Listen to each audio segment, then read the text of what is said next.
let's talk about how we're going to actually hold a piece of wood down securely in the machine so that we can use the CNC router to engrave or cut something out. So I've got here a plank of wood. This is actually the piece that we used in our router table video, so it's already been cut square and has rounded edges on it. So what I'm going to do is quickly turn on this machine just by flipping the switch. It's going to take a moment to start up. One thing I like about this machine is that it won't move on its own during startup, so it is safe to be around it. But we're going to go ahead and power it up so that we can have the motors drive it out of the way so we can work in this corner where the fence is. While that's turning on, we're going to grab some cam style clamps. We have two styles of holding work here. So in this second drawer, we've got some of these cam clamps that this machine actually cut, and they've got a little bolt in them that is the right length to mount it to the machine. So I'm going to grab these. These ones are a little bit harder. They're made out of poplar, as well as the tool. This is just a little Torx bit that holds them down to the threaded fasteners inside the table. So while this is kind of still waking up, I can take my wood and register it right down into the fence. Right? If my wood is perfectly square, it'll register into the X and Y fence.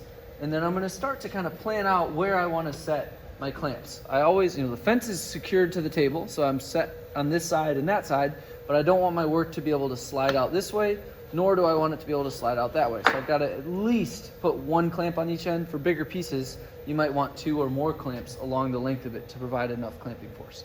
So with this on, I'm going to drive it out of the way. Just give myself a little more room to work. And then I'm going to try and aim this sort of near the center of my piece. Right about there, seems good. So I've identified holes that are close-ish to my work, and I'm just going to start these little threads. I'm not going to totally tighten them down yet, I just want to get them started on both of these clamps. There we go, but I can still freely rotate. So then, if you notice, if I rotate this, it doesn't quite reach to my piece of work, so it's not going to provide much clamping force. So that's where I'm going to reach into our bucket of shims and just grab one that's about the size I need to make up that gap. In this case, I need quite a thin shim because we're pretty close.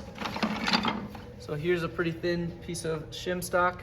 Just gonna set that in between my work and the clamp, and then I can cinch that down and tighten it up. And I'm looking for good, secure clamping force without breaking the clamp there.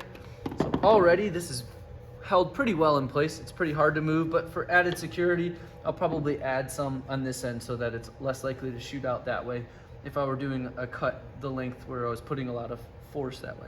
So we'll grab a little bit of a bigger shim in this case to eat up some of that distance, and I'm just going to slide it in there. And just like before, now you can see I'm hitting the fence, so I'm not able to get clamping force there. That's no big deal. I can just try a different hole, or I could use a wider shim so that my cam hits earlier. So we'll try this. Now I'm a little bit above my part. You can see that just makes my shim want to rotate. No big deal again. Like I said, we can use that original hole. We'll just grab a wider shim. All right. This is going to be a little bit of a puzzle with every piece that you do because they're all different shapes and sizes.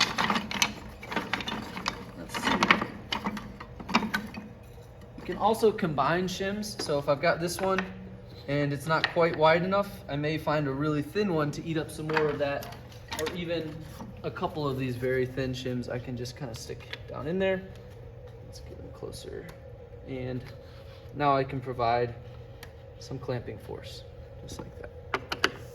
Okay, so that wood is pretty well secured. I'm not able to move it at all when I try to pull on it, and so I feel more confident that my machine is not going to pull it out of place. The other type of clamping that I want to talk about is using our T-track clamps. So I'm going to grab another piece of wood and just show, now we're not registered against the fence here, but if we had a bigger piece of wood that reached to this part of the table, we can take these little T-track clamps, slide them right down inside the blue metal T-tracks, and then the general idea behind how these work is that you just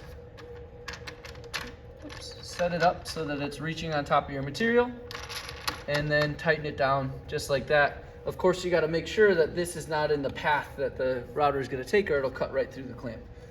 These are made to be so that they don't like explode if you hit them with the router. It'll just cut through them hopefully without breaking your bit, but still not desirable. These do cost money. We don't want to cut through them. It also means that we probably scrapped whatever job we were working on. So where you can, you want to line up your material so that you're able to clamp it down without putting your clamps in the path of where it's going. Now this is not adequate clamping for this big board, but it shows you the general idea of how we might use some T-track clamps to assist in holding down a thin board.